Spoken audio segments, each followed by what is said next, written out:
Okay, here we go. Okay, I'm live with my own brand. Okay, it's here, live. So here's the item. It's a Generations refractor of Kobe Bryant. I actually bought this item at eBay for a low price, but with the number of participants that I have here, it's actually I am all down to my budget with this one. But anyway, this is a thank you for you everyone for participating in this Oliver Cruz page of RAS page in the Philippines, the first and only RAS page in the Philippines. So here you go.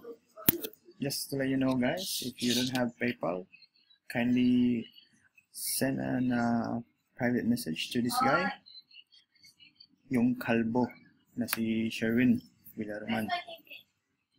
Pasa nyo kay Bimbol Rocco. Okay? Ask nyo lang siya sa bank details niya para pwede nyong i-bankrupt yung bangko niya. Yung nakawan yan. Okay? Sige. Start na natin to.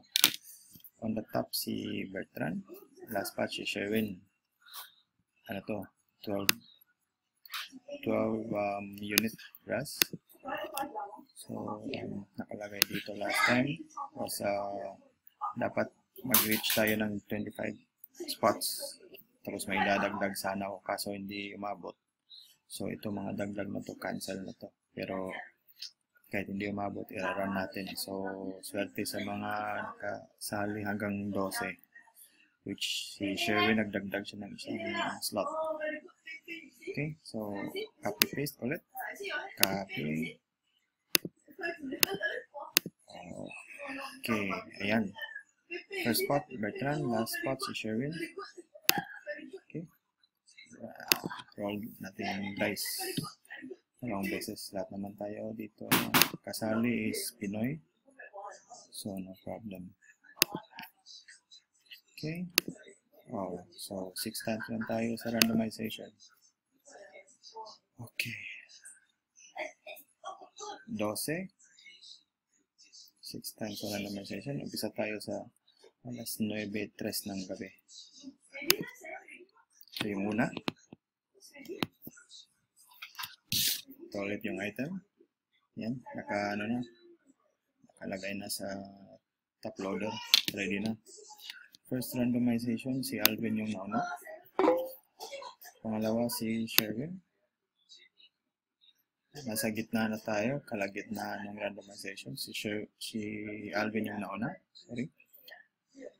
Mas 9-4. Yan, 6. Tingin tayo.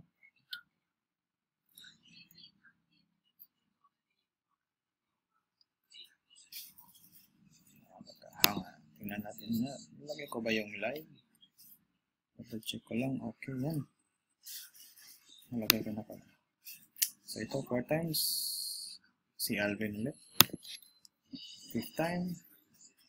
Oh, parang hindi umusog tong 9 spot ni Alvin ah. Okay. Ito na yung next nito is yung huli. 6 lang dito sa dice. 5 times na dito. So, next one. Last round at alas 9:05 ng gabi sa Singapore. Okay.